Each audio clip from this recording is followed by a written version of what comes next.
Welcome to the Not Boring Tech Writer, a podcast sponsored by Knowledge Owl. Together, we explore topics and hear from other writers to help inspire us, deepen our skills, and foster our distinctly not boring tech writing community. Hello, my fellow not boring tech writers. I'm Kate Mueller, and today's guest, I'm really excited to have on the show. So today's guest has been a longtime guest blogger for Knowledge Owl, which is how I first came across his work and knew that he existed. And he did a series of blog posts both on single sourcing and then a whole bunch of stuff on grammar. And I was like, this is somebody I feel like I align with on a lot of things. And so I was very delighted when he said yes and agreed to come on the pod. So I would like to welcome to the Not Boring Tech Writer universe, Nick Graziade. Nick, welcome to the pod. Well, thank you for having me. Thank you for being here. Just to kind of start us off a little bit, to give the audience a little bit of knowledge about you, can you tell me what your tech writer villain origin story is? Yeah, so this one I think I have to tell you in two parts because I think there's kind of a subversive one that snuck into my brain and another one that kind of emerged later on in life. A two-part villain origin story. You're a complicated villain. I try to be I'm a simple person, but I think I have very complicated tastes. Okay. Or let me rephrase it. I'm a complicated person with simple tastes. Maybe that's the better way to put it. So really, I think kind of the subversion in here, the thing that kind of snuck into my psyche, really started when I was about 3 or 4 years old. I don't have many memories from that, and I really don't have many memories from the 1980s in general, but I was a little toddling one in the 1980s, and I think I got my first Lego set when I was that age. And I remember looking at these instructions and I thought to myself, like, wait a second. I can build something without having to go through the complicated steps of actually narrating how to build this. And I just see these pictures and they tell me how to build something. That's brilliant. That's amazing. And it just became this like massive dedication to the world of Legos and Lego instructions. And I actually saved all my Lego instructions because I was like, I'm going to build this again someday. I swear to God, I'm going to build it again someday. Never happened. It never honestly happened. But I was just enamored by these documents, not really knowing what they were, aside from just, this is how you make spaceships or castles or what have you. So fun side fact, I also have a huge Lego background, and I am the person who both saves the instructions and takes them apart and rebuilds them. I do this even as an adult now. I mean, I've changed into like the architectural series and whatever, so it feels age appropriate, but I totally do this on a regular basis. And I'm wondering how many tech writers have that like Lego tie-in. I feel like a lot of us do. And I think the fact that Lego Digital Designer, which is this little software platform they created, I actually think they copied it from a independent Lego marketplace called Bricklink, which they acquired and then combined all their digital designer stuff into this massive, wonderful little sandbox that you can play with on your computer. And I've definitely sunk way too many hours into that. I think the ability to copy and paste pieces of Legos was kind of remarkable using this digital tool, because that just set me into this whole cycle of creating really wild stuff that I wouldn't be able to create just due to physical limitations of what I own. So that was interesting. Mm-hmm. Mm-hmm. So Lego is part one of the origin story. And what is part two? Right. So Lego was sifting around in my brain, living in my subconscious forever. And it wasn't until I actually went to a conservatory. So I was in music school for a year. And the one thing I will tell you about music school is that you either get completely into it, or it's going to kill your love of music. And that's what started to happen to me. It started just making it a chore. And not a chore in the way people think, because I was the guy who loved music theory and all the complicated, wild stuff associated with that. I met my wife in a music theory class. I mean, there's a lot of stuff that's really nerdy in music that I really love. But I was just out of place there. I think I was one of 2 or 3 jazz studies guys amongst a bunch of classical students who really could not get enough of things like Brahms. And I love classical music. I actually am a classical musician as well, but that's not what I was studying. I was studying something very specific. I really wanted to focus on that one thing, and it just started making it so formulaic and so it just felt like it robbed the passion from it. Mm-hmm. And to that end, I said, well, I got to do something. And I remember I was taking this one class, and it was on electroacoustic music. Now, this is, for lack of a better term, synthesizers 101. And we're talking about another 80s reference here. We're talking about the kind of synthesizers that you'd hear on like a Duran Duran record or something like that. And I just became enamored by these things too. They were, again, like building blocks, if you will, to kind of tie everything together. But it was how you actually use these synthesizers that really fascinated me and what was going into them. So I learned what all the components were named, how they functioned, what they did to the sound.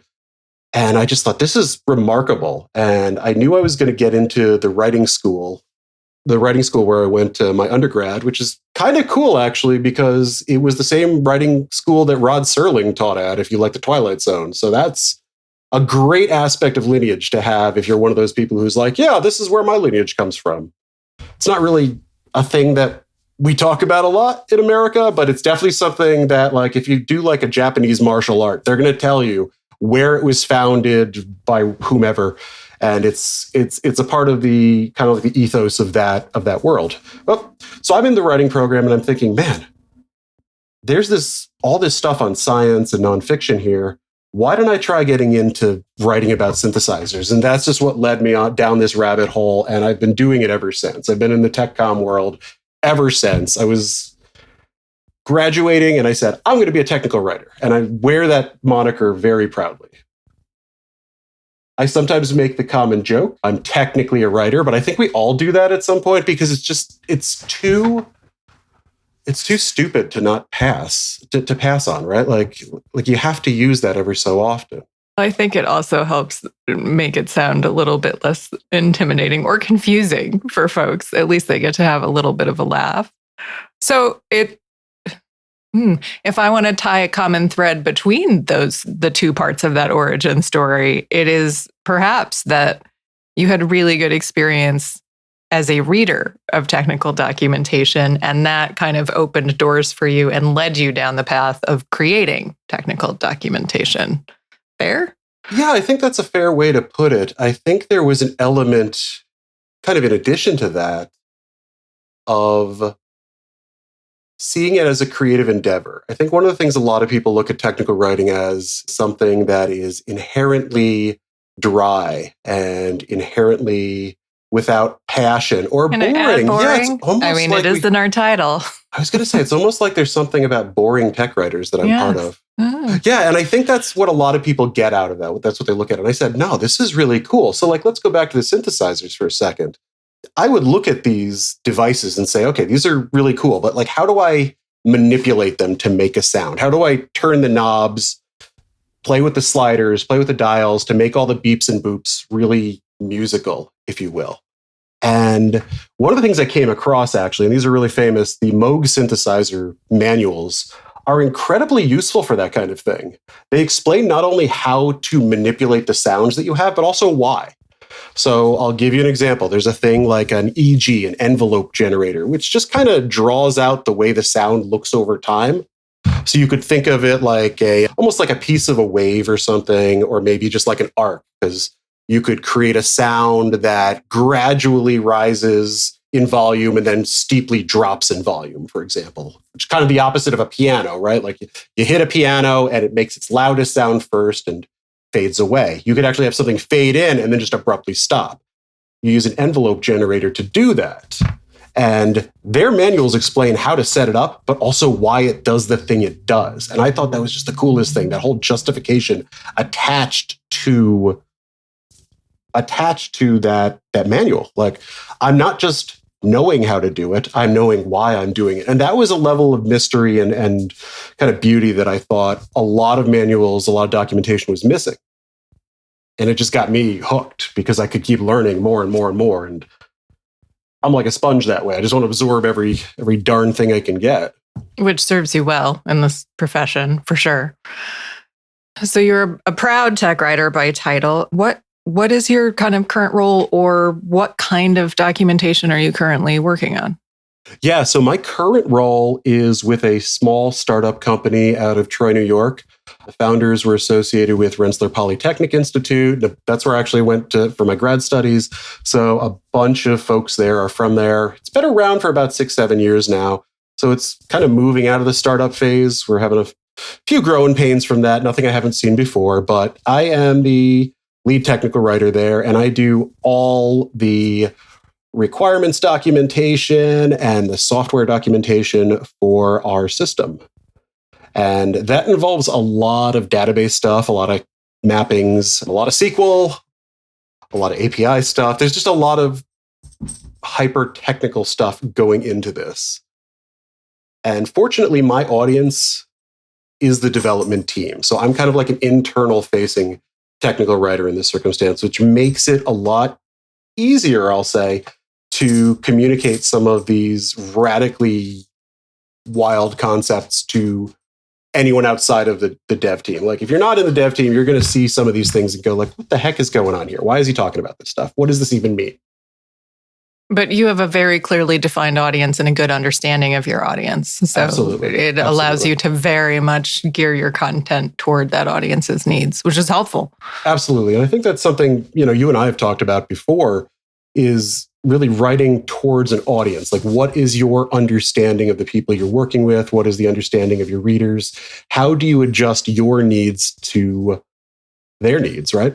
Like, you have this responsibility on many levels to create something that's useful for your audience. If you don't, what have you actually created? Not really anything. There's like a deep philosophical existential question there, but yes. And audience dictates so many factors as we write. Like, it's the same content geared toward different audiences can look wildly, wildly different. And I think this maybe ties in a little bit with, I feel like you and I have had conversations around, like, I don't want to say genre. I'm going to say sort of grammar, but in the sense that there are different grammars that people use in different contexts and in different ways. And there are some ways that comes into play as you are writing content for different audiences, different experience levels, different whatever. You're providing context in a different way. You might be going into a certain level of detail or not, depending on who that audience is. So I think it's highly relevant. I think you hit something on the head there really well, and that's the concept of using different grammars for different audiences. This isn't just something you see in writing either. This is something you kind of see everywhere. And it's really a fundamental of communication at the end of the day, be it artistic, be it professional, be it political, be it spiritual. There's all modes of communication require a language that everyone speaks commonly. So you can abstract that to the highest level possible. That said, when I'm looking at a certain audience for technical content, I do have to know what assumptions I can make about them and which ones I can't. So, for example, I think I can assume that most people in this day and age know how to use a typical interface. People can use a keyboard and a mouse. So I don't have to say the mouse is the thing that has the little tail attached to it that hooks up to your computer. I don't have to explain what a touchscreen does. I think these things have kind of entered the cultural zeitgeist and have become common enough that we already have those mappings in our head as to what they are. There are other things that are like heavily jargonated that I would never say to a sales guy. For example, the guy who's going out and selling the product. That is a skill set I do not have. And it's because I don't speak that language, I think. I think it's not that I couldn't, but I've never taken the time to cultivate it. And I think it's not the one I'm interested in cultivating either. So everything kind of has a different language that you work with. I'll even go back to, and I'll probably do this half a dozen more times, but I'll go back to another musical example, which is something I do all the time. If I'm playing a jazz song, right? Like I'm playing a jazz tune and I want it to sound a certain way. I want it to sound like I'm playing jazz bass, which is actually what I studied. I want it to sound like I'm playing jazz bass. And the fact of the matter is that there is a vocabulary of sounds and lines and patterns and things that the rest of the ensemble is going to expect. Because mind you, this is improvisational music. They expect me to fill this specific role. And if I go wildly outside of that, I'm actually not doing my job.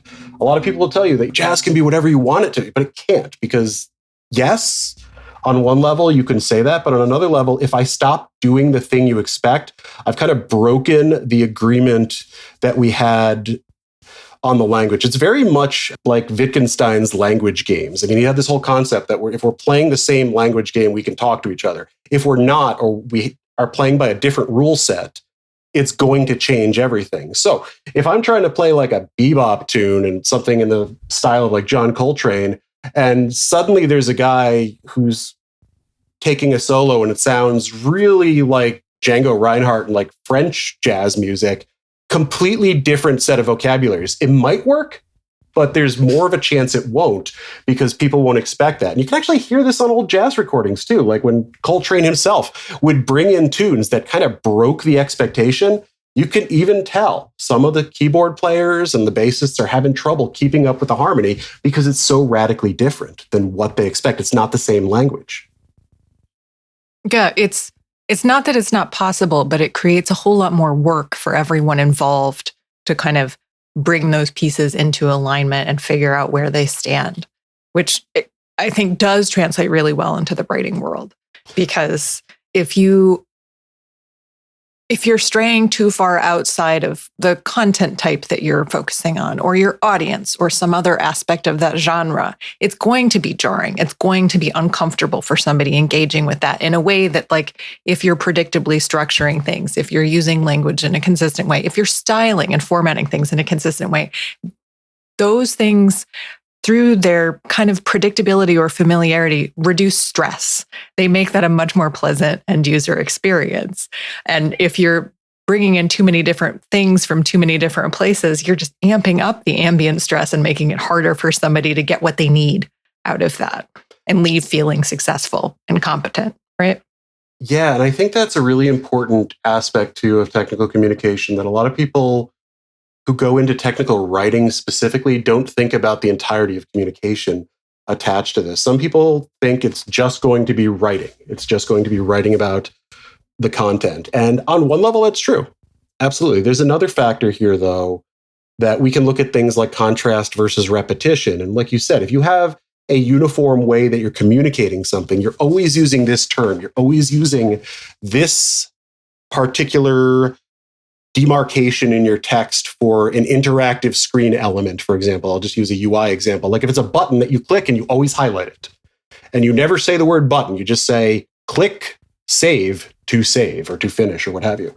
Like that's very clear. And then if the next sentence it says click the cancel button, you've already broken that expectation. It kind of goes into a sense of parallelism that you want to establish throughout, because then when you break it deliberately, you've actually got more attention. So when you see one of those little text warnings that's big and red and flashing, that is a huge amount of contrast to regular diagrams, figures, step-by-step instructions, all of those things. The contrast itself becomes an element of the communication as well.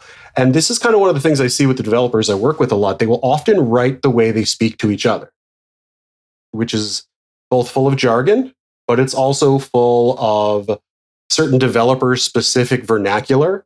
It's full of those changes that I just talked about. So when you describe something to someone, you're going to use a lot of little bits of meta discourse to go from point A to point B to point C. These are those little connecting words. And then when I get writing like that a lot of the time, I actually go through a lot of it and remove those. Not because there's anything necessarily wrong with the way they communicate, especially if somebody was reading it out loud to me, but because it creates a certain inconsistency within the document.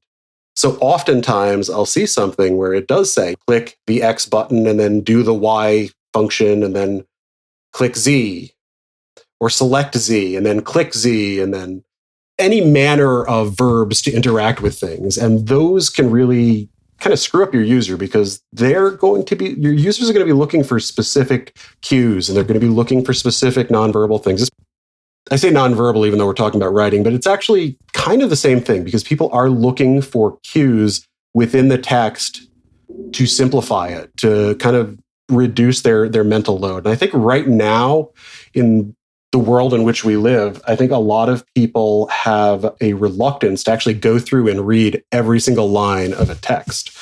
They're looking for an answer. They're looking for something consistent. So if you start breaking all those mappings, especially if you have a bunch of articles and like a knowledge base, and each of them has a different format or a different setup, if they're all radically different, like if you have 20 articles and they're all completely different than one another, you've really messed with your users' expectations. They're not going to be able to follow these things.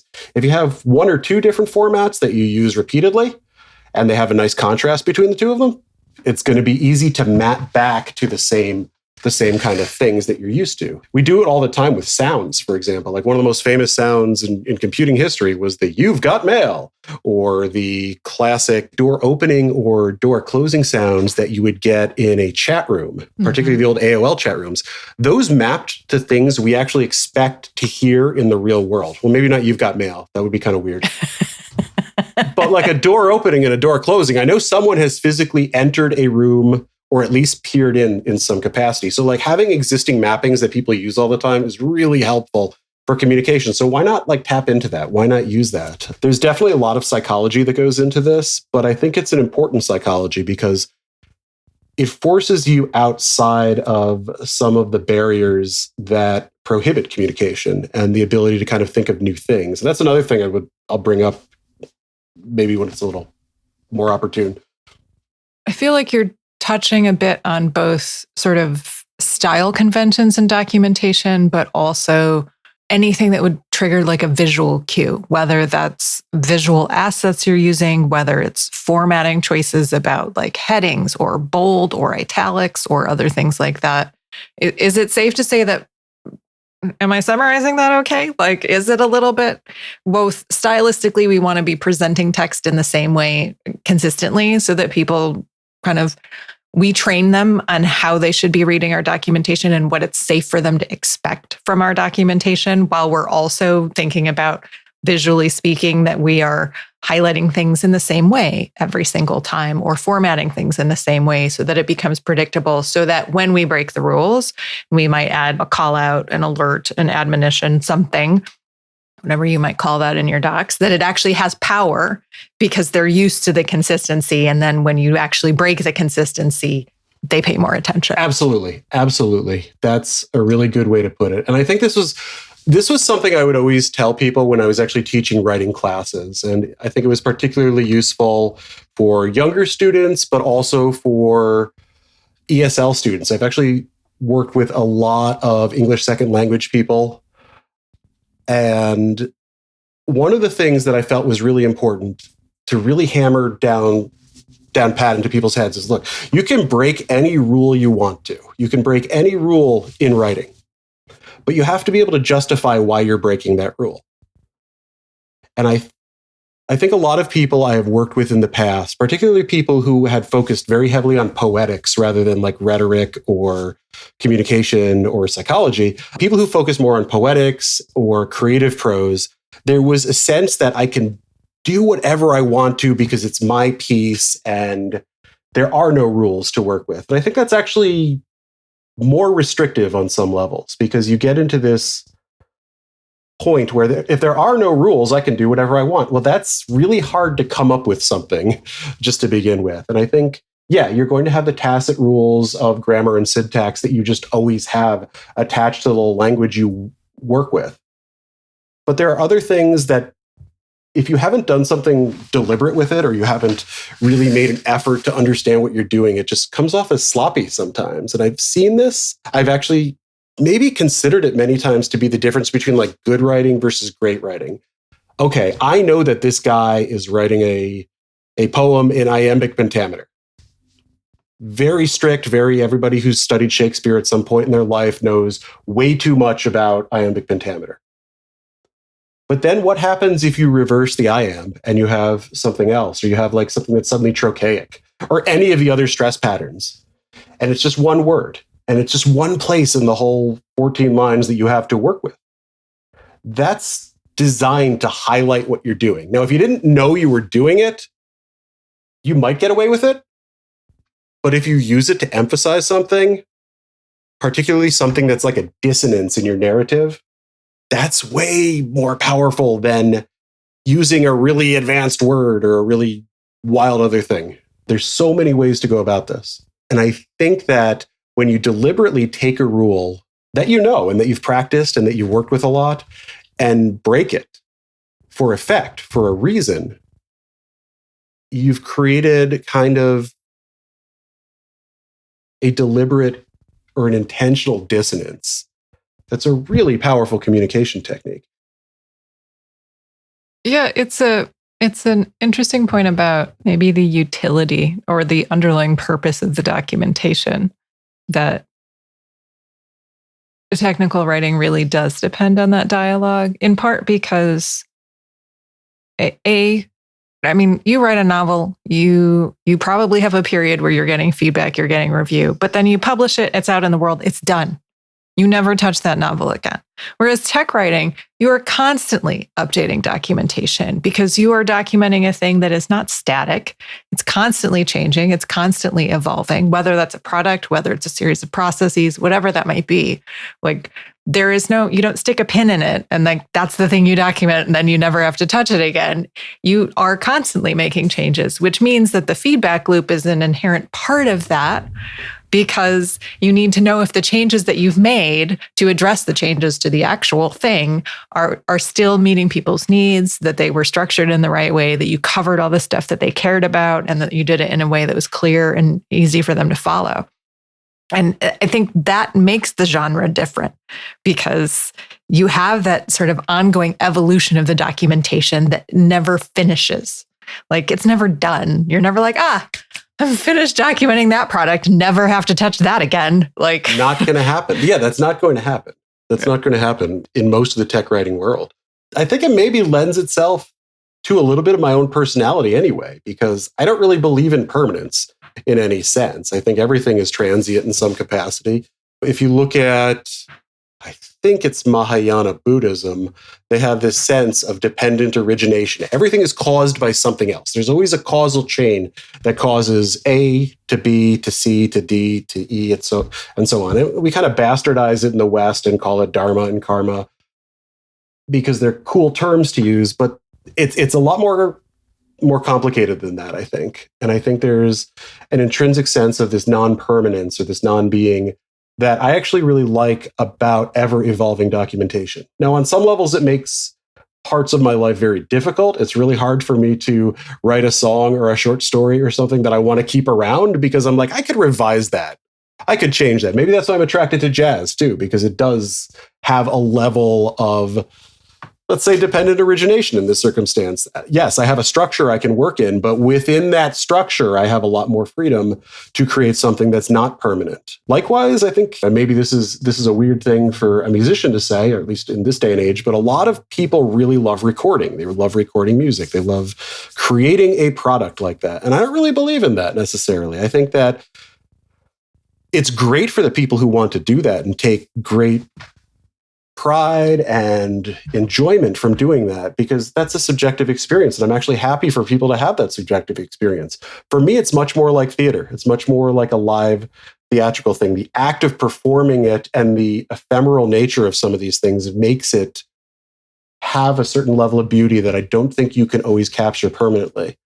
And because I have that kind of like baseline philosophy in my head, that ideology is really something I recognize within myself and something I'm aware of. Like I'm fully aware that this is a thing that I believe, that I practice. I can understand the contrasts with it. I have studied the dialectic of what I'm actually doing. I have had conversations about what I'm actually doing in these circumstances. But for me, that level of impermanence actually helps my documentation because I'm not so married to it that I can't change it. I think folks who struggle being tech writers, I mean, the profession sort of does lend itself a little bit to perfectionism. I know a lot of writers who struggle with perfectionism, but I think you end up being a bit more successful in it if you are able to view it as as a constantly evolving set of documentation, as a thing that's naturally going to become stale or outdated or need update, and that you don't get sort of deeply invested in it having already been perfect, or even having the idea that perfect exists in the documentation. I think it's easier to navigate that when you view it as a thing that's always going to be in flux, that there is no like permanent desired end state, that it is actually the fluidity of it that is the appeal. And maybe that's a good point for us to take a break on, speaking about impermanence and not thinking something is done. So we will be back shortly. This episode is sponsored by KnowledgeOwl, your team's next knowledge-based solution. You don't have to be a technical wizard to use KnowledgeOwl. Our intuitive, robust features empower teammates of all feathers to spend more time on content and less time on administration. Learn more and sign up for a free 30-day trial at knowledgeowl.com. And we are back from the break. Okay, Nick, so I want to pick up on a thread from kind of just before we took that break, which is that idea of kind of recognizing that documentation has impermanence sort of inherently in it. And how we manage that. And I want to get really sort of down to brass tacks on this. So let me use my own work as an example here. So I am both lead writer, but also largely a solo writer on the documentation that I work on, which means that I am sort of constantly juggling this giant backlog of work and making decisions about how I prioritize what I should be working on. And sometimes undermining myself and making a different decision about what I should work on. And so there's always that sense of stuff being in flux and trying to make decisions about what I'm doing and managing that. And so I'd really love to pick your brain on how you manage documentation in that way. How do you make decisions about when something is due to be updated? How do you decide when it's done or done enough to move on to something else? Yeah, there's a couple metrics I can really apply to something being done enough. And one of those is if I were to take a look at it, read it through, can I follow the process? Can I actually execute the thing that I'm trying to do from this procedure that I've documented? Do I understand what it's supposed to do? That's a pretty safe bet most of the time. It may not be perfect. It may not be as precise as I want it to be, but I can actually, if I were just to give it to somebody, I can actually get feedback and they can say, yeah, I can do this from this. They might say, can you change all these other things? And yeah, I could, but I probably won't at that point, just because we're looking at something that I've already kind of brought to a point of at least temporary finality, and any other changes would be more cosmetic. Granted, if it's like a fundamental change, like, hey, by the way, you forgot step 7. Oh, that's a big deal. But if it's something more cosmetic or preferential, so somebody's got a subjective dislike of using the second person imperative form or something like that. So it needs to be a complete set of steps. Maybe I'll start there, complete unto itself. And it needs to allow somebody to actually do the thing, whatever that thing might be. And I think this actually comes back to something we had talked about a while back, not in this session, but previous, to every document being page 1, every point of entry being a thing that you can kind of go into, look at it and say, oh, okay, I can do this thing that I have to accomplish from what this technical documentation is telling me, and then being able to exit at that point. And actually, I think this is a really important thing that I've found too on top of that has to do with hierarchy, but I'll get into that after I give you some more stuff that I kind of use to determine when I should go about revision. So a lot of times I'm actually restricted to my cadence based on what the development team is doing. So they're working in sprints. They're using a fully agile process now, which is fine because I'm also the administrator of our Atlassian product. So I'm the guy who's running Jira the whole time too. So I actually see when their stuff is done. I control the workflows. I design the workflows, actually, trained on them and had everybody going through them. So that gave me a leg up on some levels to know when something new is coming my way. It's difficult. And it's actually, I will say it's most difficult when those changes become unpredictable. If we're working on a regular 2-week cadence, I can pretty much get a sense of what volume of thing I have to work with. When suddenly somebody says, oh, by the way, production is failing and we spend a week troubleshooting it, that's going to change the volume. Sometimes for me, it's actually much, much less because they didn't develop as much. Sometimes it's much, much more because we need to track every little thing we did, every troubleshooting step, every option that we considered, every parameter we tweaked, every single rock we upturned and flipped over to see how many worms were under it. Like that is something we sometimes have to document too. That's where it becomes the most difficult. If I expect something's going to change, I've built that in. If I don't expect something's going to change, I'm still going to build in a revision cycle. So every so often, I think most of my documents, I have like a quarterly revision alert that comes by, and I'll look at these things and I'll say, has anything here changed? If not, okay, cool, reset it. If something has and I just haven't caught it. So you're doing sort of a combination of, I might call it just-in-time updates based on those 2-week sprints, but then you also have that quarterly review where you're just sort of like peeking in to be like, did something slip through the cracks here that I need to deal with? Yeah, absolutely. Okay.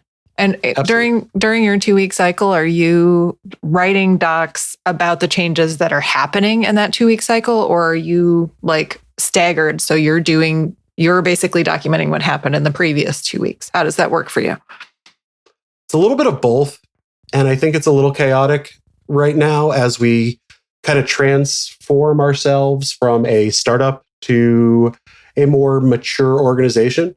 So we haven't actually codified a lot of those processes. So that's what I'm doing right now, believe it or not. I'm actually sitting down and auditing a lot of the things we do to make sure we understood how we got to where we are. Development has actually slowed down a little bit, not detrimentally, but it's actually slowed down as people adapt to new techniques and new ideas and stay actually more focused. They're actually more focused on specific granular things, which on one hand would drive me nuts because I like to know everything about everything. But on another hand, it has helped the developers stay really focused and has given me the opportunity to work on some of these audits to really understand, okay, so how does this service work? So how does this API work? How do these things actually interact with each other? And it's not just writing these things too. I've created tons of UML and C4 diagrams to make sure everybody understands every little bit of what's going on. How large is the team for you at this point? The team right now is about 40 people. Okay. And that's for an organization of 60 people. So the development team is massive. Yeah. It is massive. Half of them are offshore.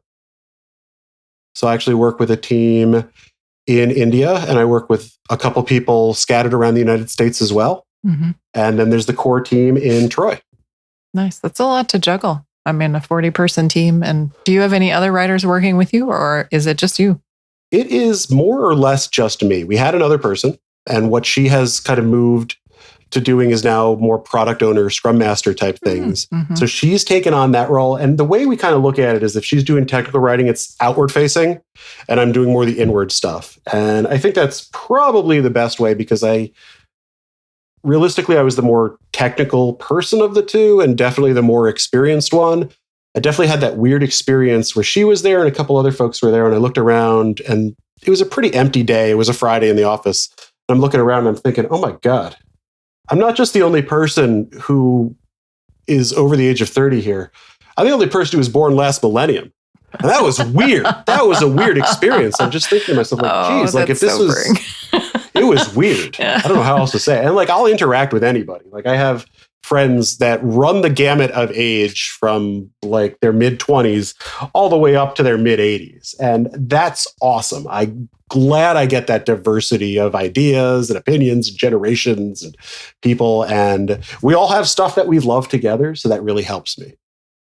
But so you do kind of divide. You're doing all the internal stuff and she's doing basically the external stuff, which isn't much, to be honest. There isn't a lot of external stuff. It's more like product management. So we're working in two different streams. A lot of times what I have to do is actually go and clarify the software requirements.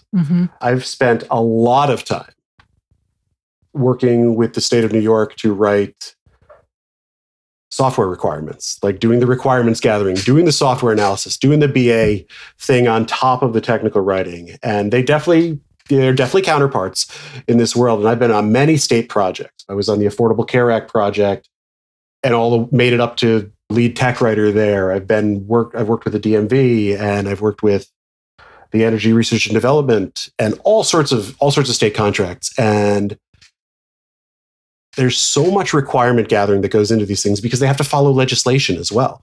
They have to follow complex legislation that has dozens upon scores upon thousands of conditionals and little bits and pieces and exceptions for every little thing you can imagine. And writing requirements that are clear and logically sound, writing business rules for that stuff is an art in and of itself. So a lot of times I'm actually taking those business rules, translating them into something that is technical. So like if then else statements, logical flows, things that a developer will really work with. And then at the end of the day, going back and looking at them and saying, okay, these actually reflect what we built.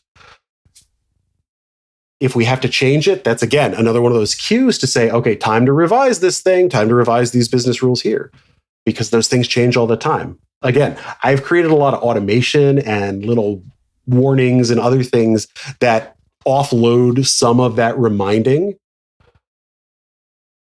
But it's about staying vigilant, to be honest, because it does have to evolve. If it gets behind, especially if you have like a new hire, if it gets behind, and I've got this developer who's come over from England or something, and he says, hey, I'm going to use a bad British accent. He says, I don't understand what this means now. And it's like, okay, well, I see why you don't, because we neglected to update that a year ago when we changed the business rules. Mm-hmm. So these are things that, they do slip through the cracks, especially if you're a department of one. Even if you're a department of like 1.5, which is kind of what I am. But I've been doing this a long enough time. I think, like realistically, I look back and I say, I've been doing this for 15 years now. Mm-hmm. That's a long time to be in one career path. And I think I am very happy with that because I really enjoy cultivating my experience and doing what I do. But it is a long time, and it's given me a lot of insight on how to just kind of stay on top of those things. And I've just shared a bunch of them. I think offloading it when you can, though. Stay on a cadence. Have reminders. And just don't be married to the permanence of it. Things are going to change. Your structures are going to change. The way you organize your information is going to change. And that's going to evolve with your audience changing too. You get people who become better developers.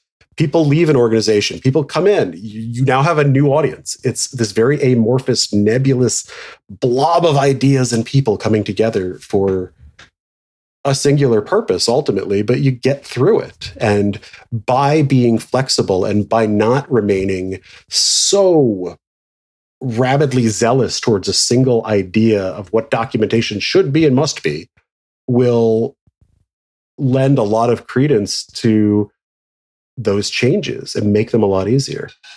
Which I feel like probably does tie back to your point earlier about it being a dialectic, because a lot of what you're talking about here in terms of how it's changing and evolving is about, we get new hires on or other people leave. And so the audience needs change. And the only reason you know that those audience needs have changed is because you have that ongoing conversation, which helps signal to you, this is something that we need to change now. Yep.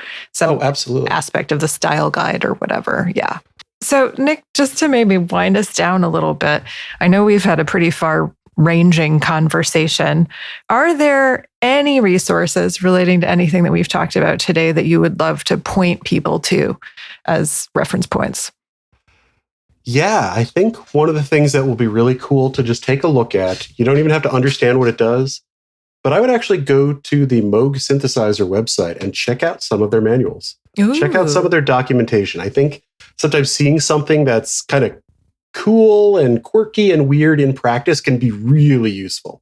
Excellent. We will toss a link to that in the show notes. And also, what is a great piece of advice that you've been given? This does not have to have anything to do with technical writing. I like sponging advice from people. So lay your wisdom upon me. This is a bit of wisdom I learned inadvertently from my father. who I would actually consider to be the wisest man I have ever met. It actually ties into music, believe it or not. There's no surprises there. Imagine that. I'm shocked. I shocked, know. Nick. It's so weird how rarely that comes up. I feel like you've not mentioned it at all the entire episode. I don't think most people know that I'm a musician, believe it or not. Yeah. Surprising, yeah. It's pretty wild. Yeah, so anyway, I think it was around the time I was really getting into playing the bass for the first time, and I had learned a song that the Beatles had written. And I had a great teacher, and he would explain to me all the music theory about what Paul McCartney was doing. I just thought it was the coolest thing ever. I was like, wow, Paul probably didn't even know that he was doing that. And honestly, he didn't. Like Paul McCartney can't read music. He's just that awesome. He is really just that much of a genius.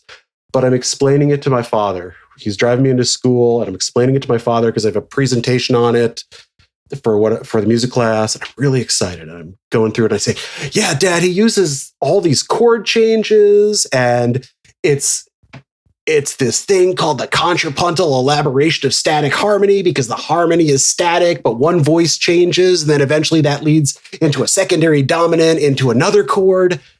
And I just thought it was the coolest thing ever. And at a certain point, I realized he had no clue what I was talking about. And I said to him, so Dad, you didn't get any of that at all, did you? And he said, I think it's really important that I listened to you because it was important to you. It was so important to you to be able to share this thing that you found enlightening and beautiful. And he didn't put it that way, but that's essentially the message here. I thought that I should listen because it's important to you, and I want you to have that experience of sharing it. And I have taken that to heart every moment of my life since. So yeah, people will explain to me things that, I will be honest, I could not care less about. But it's not about me at that point, and that's okay. That's 100% okay that it's not about me, because everything doesn't have to be about me. I don't want to sit here and talk about myself. I'd rather talk about ideas and other cool things and synthesizers and what have you. You'll learn about me that way. But if somebody tells me something and you can just see the passion, you can feel that, like, the fire in their belly is roaring, and you sit there and you dismiss that person, they're going to be heartbroken. Mm-hmm. But if you sit there and you listen and you engage and you ask them to just keep explaining, tell me more about that. Tell me more about that. You're going to have one of the greatest experiences that you've shared with a person, because that person now has been able to share with you something they love so much. Yeah, they got to geek out and they got to feel like they were seen and heard. And that's so the important. Huge gift. Yeah. Yeah. For no sure. One shouldn't. No one's experience is something you want to discount, right? Like, every single person has a different set of experiences. And we all have to look at it from the standpoint of, I can get maybe like 95% of the way to understanding what your experience is like, but I'm never going to be 100% there because I wasn't you. And that's okay. And that's the beauty of it. That's how, like, our diversity as a species, as a humanity works. And that's why different writing works. And that's why different ideas work with different people, because things resonate on different frequencies. That's a lovely story and an excellent piece of advice. And maybe my last question for you, since I ask this of everyone, if you want any of our listeners to get in touch with you, how would they do that? This could be professionally, this could be, what are you doing musically? And you'd love to have people know that that's what you're doing. Yeah, so if people want to reach out to me, I'm actually going to give you my email address, and you can reach out that way. And yeah, if you're ever in the New York capital region, you can look for me. I'm playing all sorts of gigs here and there. I'm a member of a group called the Mojo's House Band. That's from a cafe that my friend runs called Mojo's Cafe. I am a member of a band called Twice Twice. I work with the Rensselaerville Stage Creations Theater Group. I am their musical director from time to time when they have musicals, because God knows I'm a wonderfully theatrical person at times as well. Well, I love it. Thank you so much, Nick. This has been an absolute delight, and a little corner of Philosophy Club meets the Not Boring Tech Writer. Oh, the pleasure is all mine. I love you guys. It's just been a privilege to continue to be part of, like, the extended family of Knowledge Owl. I'll be a super fan until I'm not here anymore. Let's put it that way. Thank you so much. We are also super fans of yours.